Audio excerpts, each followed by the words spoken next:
Bible in real life. So we're in Ecclesiastes chapter 1 through 6, and there's a whole lot, so I may have to break this up. But at the very beginning, Solomon is searching, for the meaning of life, really, and he has enough money and resources to actually do a good job on this study, right? So he searches first because he's like, you know what? The sun goes up, and then the sun goes down, then tomorrow the sun goes up, the sun goes down, and this happens year after year after year after year. And I know sometimes we feel like that, like, hey, what's the point, right? We celebrate a Father's Day or a different holiday, you know what, it's just going to happen again next year, so why get so excited about stuff? But he said, that life is a gift, so enjoy it. Right? Yes, there is repetition. Yes, there are seasons, but enjoy the process because life is actually a gift from God. Next, Solomon says, hey, you know what? I'm going to search after pleasure. I have enough money. I can do whatever I want to do. I can go wherever I want to go. And he said, nothing that my eyes wanted, I restrained from it. Right?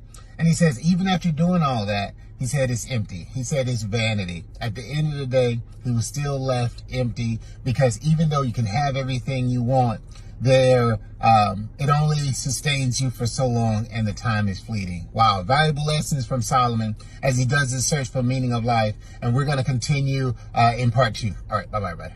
Ecclesiastes chapter 1 through 6.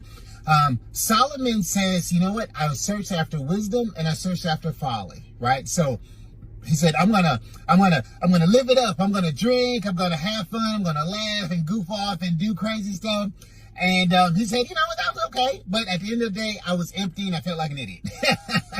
Then he said, I'm going to search after wisdom. So he started to study things and learn and be educated and find all this stuff. And he said, man, with a lot of wisdom, there's a lot of grief, right? Because he said, at the end of the day, crooked things remain crooked. Right? So it feels like, man, I know all this information, but I can't really change it. So there was a limitation, even with being super smart. But what was interesting, he said, of the two, I'd rather the life of wisdom than the life of a fool. So that was a takeaway from that experiment.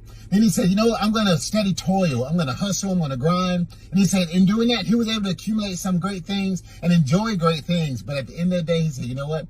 But it was also meaningless because when I died, or when a person dies, it goes on to someone else. So all the things you accumulated, you don't get to keep it. So at the end of the day, it's kind of worthless. And then lastly, we'll go over where he talked about time. And I think that was a key point. In Ecclesiastes chapter 3, he says there's a time for everything. And I think that's how we should enjoy life. There's a time to laugh. There's a time to work. There's a time to rest. There's a time to play. But we got to do the right things in the right seasons. All right. Bye-bye, everybody.